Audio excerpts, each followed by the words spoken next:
Les Togolais doivent apprendre à identifier les fossoyeurs du combat du peuple. Est-ce cela le sens de leur combat pour la libération nationale? Les Togolais doivent les reconnaître dans leurs besognes et à leurs fruits. Du Togo à la diaspora, des doubles jeux aux jeux troubles de ceux qui ont le double visage. Tous les caméléons, les marionnettes, les pirouettes, les pendules, les girouettes en mission commandée ou qui se trompent de combat, de leur tanière obscure, ne peuvent que se mettre à nu sous le grand soleil immuable. Le peuple les identifiera un à un dans leur camouflage et confusion. Ces personnes, tapis dans des caniveaux puants au service de leur maître prédateur, se plaisent dans l'aimant œuvre éhontée comme ci-dessous énuméré.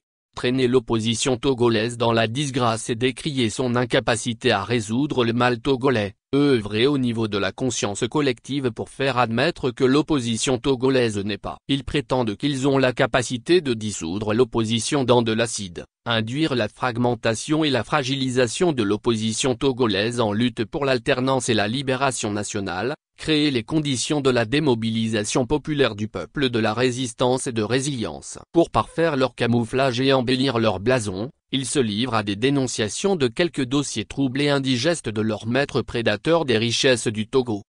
Et puis pour mieux enfoncer le clou, les maîtres prédateurs, qui prétendent avoir le pouvoir de déstructurer l'opposition, les envoient en cavale se nicher dans la diaspora ou encore à infecter les partis de l'opposition togolaise de l'intérieur. Ils le font si bien par leur présence sous le statut des infiltrés au sein des appareils de gestion des partis. Ils sont aussi dotés de moyens de communication pour mieux faire du bruit en vue de distraire les Togolais de leurs réelles préoccupations à court et à moyen terme.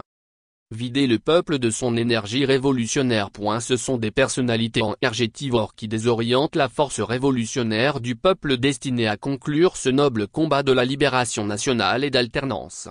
Les Togolais doivent apprendre à identifier les fossoyeurs de la révolution et les faussaires ambiants du Togo. Salutations à tous. À suivre. Guillaume Color étincelle dans un coin de l'univers.